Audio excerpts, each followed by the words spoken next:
Yetta, I just checked our credit score and it soared. I know, right? Because I tweaked it. You did? I did. Moving forward with the Decker team. Moving forward together with the Decker team. So we're excited and thrilled, actually, that we've been able to create for you for free. Well, not free for us, but free for you. Over 587 Life's Inside Track episodes, where we share insider tips, making house home, building wealth, how to get the most out of what you're doing in life, how to invest in things and make it count. So we're grateful that we've done it together. Thank you. And as we today explore the concept of maybe I can afford a house and I don't even know it. Maybe because you think you got a bad credit score. Maybe it's not as bad as you think. Or all you have to do is tweak a few things to get your credit score in alignment, and now you can have the house. I think that's because the credit score is this mysterious thing, right? Yeah. And we don't know what the levers are that increase it or decrease it, or at least we're not taught. And maybe there's some secret ones like the Google Analytics and some secret ones that, you know, the people put together when they created your score, because it's just some kind of assessment of a bunch of matrices that they put together and they come out with a number. Right. And it's either excellent or good or poor or bad. Right. And that affects, you know, how you apply for a mortgage, Right. what you can qualify for, what your rate's going to be, what the terms are going to be. And even who you can qualify with. Yes, and how much you qualify for. So your credit score allows a lot of things to change on your mortgage. Now, some people have said to me, "Oh, I've got great credit. I've never borrowed any money and I pay cash for everything. So my credit is perfect." Right. And it is, except your credit score will probably be in the tank. Because if there's no history, no data, no information, you can't get a credit score. And unfortunately, it's really, you still, even in that situation, are probably not going to get the preferred rate, the preferred terms, and what you really, or even the amount of money you want out of a mortgage if you don't have a credit history. So there are some smart ways to develop a credit history, even if you pay for cash for everything. And one of them that's really simple is actually keep a credit card, but every time you, well, either keep more cash in your credit card already prepaid so that when you're using your credit card, you're not really using your credit card, you're using your cash.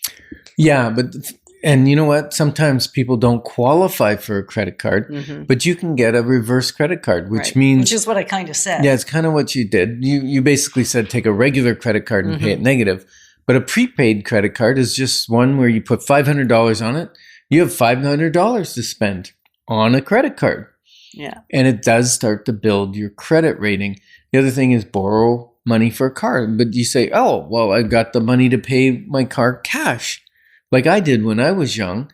But probably I would have been better off to get a loan for it and then pay the loan off super quickly. Right. Because prepaying your loan in earlier than it's due actually increases your credit score. So you don't have to keep it for the term of a loan. So you're not spending a lot of money on interest if you just prepay it early. Yeah. Right? Yeah. There might be a slight interest charge because you got to show history of making a couple payments. Yeah. But the beauty is that's the cost to build your credit score up. Now there's some levers. You said you tweak some levers. I did tweak some levers. And one is making sure that how much we're spending on the credit we have available isn't anywhere near the credit limits. Right? Because it's really easy when you have a credit card, even if you pay it off every month. And we pay ours off every month. We've been doing that unless we forget to make a payment, which is bad on our credit score. Yes, it is. Otherwise, we've been paying off our credit card since we figured out what was causing the problem. And that was spending money we didn't have, which is on other episodes. You can find a lot about the bad stuff we did. And so for many years now, we've been paying off our balances every single month. But even if you do that, and you sit really close or worse, way worse, if you go over your credit limit. Because you can do that you can get an override on your credit card so that you actually spend more than your credit limit. So whether you're over it or real close to the top end, that actually reduces your credit score. It's part of the algorithm. We can't tell you percentage-wise. That I don't know the exact, if you tweak it this, if you bring it down to you want it under 50%, really. You want to live absolutely under 50% of the available limits and here's the and issue. on line of credits too. And here's the issue. Maybe you've got a credit card that's only $2,000 limit, for instance, and you spend $1,800 a month, but you pay it off every month. Well, if they pull the credit check right when it's a zero balance because you just paid it off, great.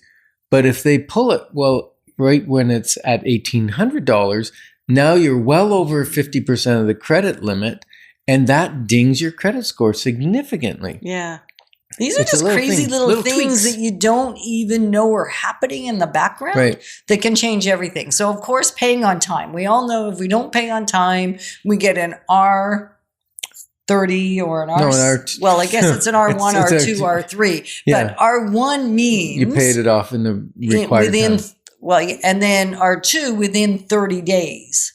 Within 60 days. Yeah, after the due date. After the due date. Yeah, and this could be even your minimum payment. Just make your minimum payment. If you want to protect your credit rating, pay your minimum payment, and then don't apply for credit in this year. Like if you're going to buy a house, don't apply for a credit card or anything like that because recent credit drops your score.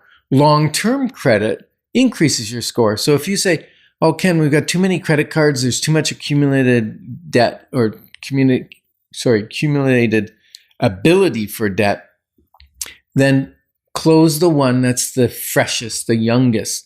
Keep the old ones open because that shows longevity. It shows credit worthiness and it increases your score. Right. And when it comes to the amounts of your credit, when they're going to the number of times somebody pulls your credit also affects you. So it can often be wise, which we'll talk about in a few minutes, going to a broker because they can pull your credit once. Whereas if you go to 3 banks, you're running into an issue. Or if you consider different credit cards, each one of them is going to pull your credit score. So the number of times they've pulled your credit also has an impact on your credit score. Right. So it's very important. This is pulling the credit. You're allowed to pull your own credit for free. And it doesn't affect your credit. It doesn't affect your credit. You pull it because you need to verify that there isn't anything on there that doesn't belong to you because sometimes there's errors made. And B, you'll see what the number is and you'll see how you can bring it up. Now, because awareness creates empowerment. Yes. And so you want to make sure that you do all the things we're talking about right before you apply for a loan or a mortgage, because then what's going to happen, you might spend a week before, make sure you clean up all your debts, clean up anything, make sure you're not over your limits on anything. Even the don't pay a cent event, if you bought a furniture or something, dangerous. That's 100% of your credit worthiness all in one shot. So make sure you do that before you apply. And the only caveat I'm going to say, you want to pull your credit and be positioned. But even before you think about making these tweaks, just make sure there's no mistakes. Like that one, just do it. Do it today.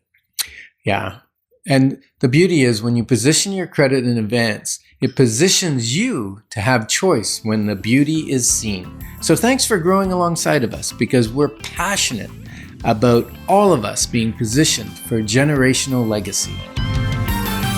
Moving forward with the Decker team. Moving forward together with the Decker